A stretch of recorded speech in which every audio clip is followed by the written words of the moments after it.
વહેલું ચોમાસું કરીને હવામાન વિભાગે અનેક આગાહીઓ કરી, પરંતુ અરવલ્લી જિલ્લામાં કેટલાક સમયથી વરસાદે હાથતાળી આપતા જિલ્લામાં અનેક જગ્યાએ પ્રાર્થનાઓ કરવામાં આવી રહી છે. મેઘરજ નગરમાં પર્જન્ય યજ્ઞ યોજવામાં આવ્યો હતો. મેઘરજ અને અરવલ્લી જિલ્લામાં વરસાદ નહિવત થતાં વૈદિક ભૂદેવો દ્વારા ઇન્દ્રદેવને રીઝવવાનો પ્રયાસ હાથ ધરવામાં આવ્યો છે. ખેડૂતોને વાવેતર નષ્ટ જવાની તૈયારીઓ છે.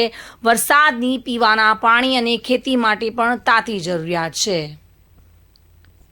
નહિવત વરસાદને કારણે જગતનો તાત પણ ચિંતિત જોવા મળી રહ્યો છે. જોકે અરવલ્લી જિલ્લામાં નહિવત વરસાદ જોવા મળી રહ્યો છે. ખેડૂતોનો પાક ખેતરમાં બળી રહ્યો છે અને જનતા અને ખેડૂતો વરસાદ માટે ભગવાનને શરણે પહોંચ્યા છે. મેઘરજ નગરમાં પર્જન્ય યજ્ઞ યોજાયો છે અને ઇન્દ્રદેવને રીઝવવાનો પ્રયાસ હાથ ધર્યો છે. અરવલ્લી જિલ્લાની અંદર મેઘરજમાં પ્રોપર મેઇન બજારની અંદર વરુણદેવને રીઝવવા માટે અને આજુબાજુ જે ખેતીનો પાક સુકાઈ રહ્યો છે એના માટે વરુણદેવને રીઝવવા માટે વર્ષોથી જે પરંપરા છે એના માટે એક નવચંડીનું આયોજન કરેલ છે અને સમસ્ત ગામના બ્રાહ્મણો દ્વારા મંત્રોચ્ચાર કરી અને આ આયોજન કરેલ છે.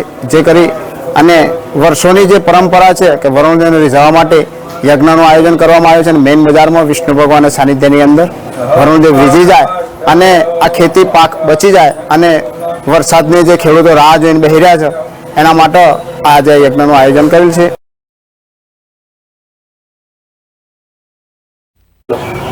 ધાર્મિક ભટ્ટ સાથે bureau report, today Gujarati news.